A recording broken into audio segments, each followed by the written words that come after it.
Okay, now we're going to take the velocity vector crossed with that constant h vector, and we're going to take the derivative of that cross product.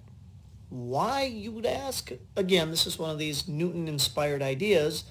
I don't know why, but it's going to work. So that's why we're going to use it. Okay, so because the velocity, well, taking these two vectors, what we'll do is we're just going to use a product rule on this. Okay, and in doing the product rule, we're going to get, v prime cross h plus v cross h prime. Now, if you remember, h itself was constant, right? And so if h was constant, what's h prime going to be?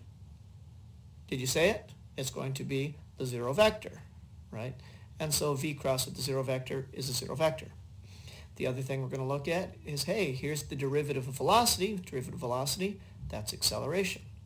So all we have left from this then is this ends up being acceleration crossed with h.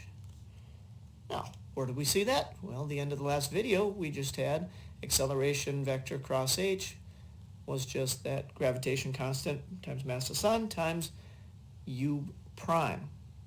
So what we now have are these two pieces being equal now, right? Now, this itself is a differential equation.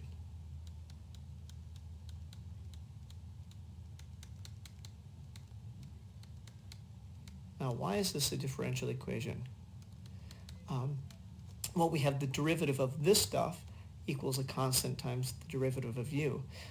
If you want, you could say, and remember, this is the derivative with respect to time. Another way of writing this, derivative of v cross h, like that, is equal to the derivative with respect to time of gm u, right?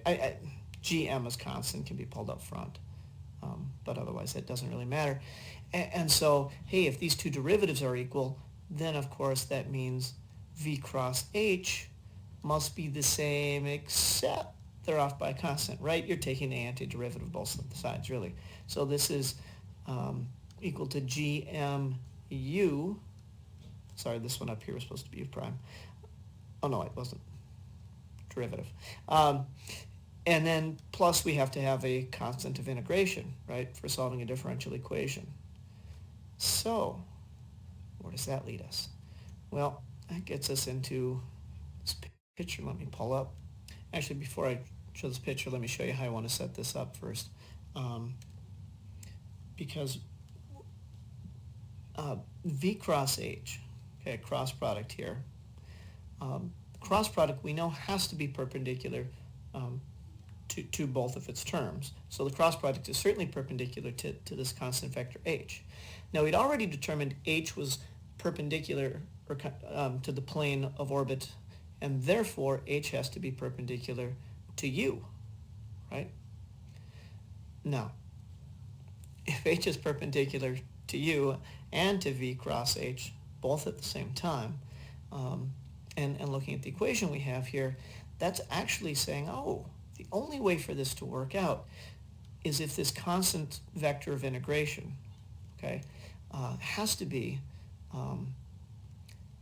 in the plane of orbit, right? So it's in the plane of orbit, and we're going to set this up so that the plane of orbit, we'll call this plane of orbit in the xy plane, all right?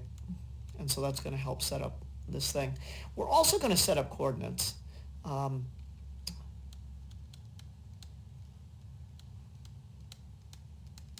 we're going to set up our coordinate axes here so that we have the h vector is going to be parallel to our standard unit vector in the z-axis direction.